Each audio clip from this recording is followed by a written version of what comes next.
Welcome to my simple life. আশা করি সবাই ভালো আছেন, আল্লাহর রহমতে আমিও ভালো আছি আলহামদুলিল্লাহ।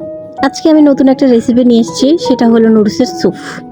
তো দেখতেই পাচ্ছেন, প্রথমে আমরা এখানে চিকেনটা ভেজে নিচ্ছি ভালো মতন, খুব সুন্দর করে ভেজে নিচ্ছি। এর মধ্যে আমি এখানে টমেটো সস, শুকনো মরিচ, গোলমরিচ, ম্যাগি সস, সয়া সস সবগুলো একসাথে মেখে তারপর কড়াইতে দিয়ে ভালো মতন ঘুটে নিচ্ছি ইচ্ছে মতন। এরপর ঘুরানো হয়ে গেলে এখানে আমি ম্যাগি মশলা, তারপর নুডলসগুলো সুন্দর করে ভেঙে ভেঙে ভালো মতন দিয়ে দিচ্ছি। এরপর সুন্দর করে নাড়াচাড়া দিয়ে নিচ্ছি ভালো মতন, সুন্দর করে যাতে মশলাটা ভালো মতন ঢুকতে পারে। এরপর পানি রেখে দিচ্ছি কিছুক্ষণের জন্য। তারপর বলক আসার পর আবার একটু ভালো করে নাড়াচাড়া দিয়ে নিচ্ছি যাতে তলার মধ্যে লেগে না যায়। একটা ডিম ভেঙে দিচ্ছি।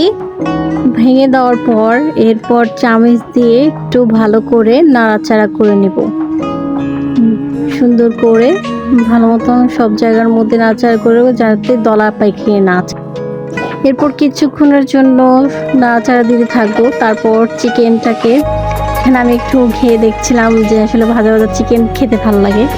এর মধ্যে আমার বোন জলদি করে চিকেনটা ঢেলে দিল, দিয়ে তারপর আবার একটু কিছুক্ষণ নাড়াচাড়া দিচ্ছে, কিছুক্ষণের জন্য রেখে দিল।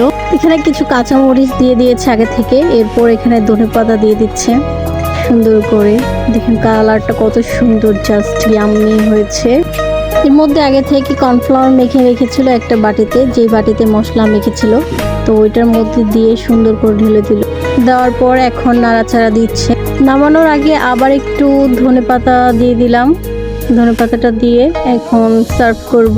তাকে বললাম যে সুন্দর করে সার্ভ করে দিতে, বাট সে এত দিচ্ছিল প্লেটের মাঝখানে সাইড দিয়ে ভরে গেছিল। যাই হোক, দেখতে খুব লোভনীয় লাগছে, আমার তো তোয়া হচ্ছে না। তারপর আমি খাওয়া শুরু করে দিলাম।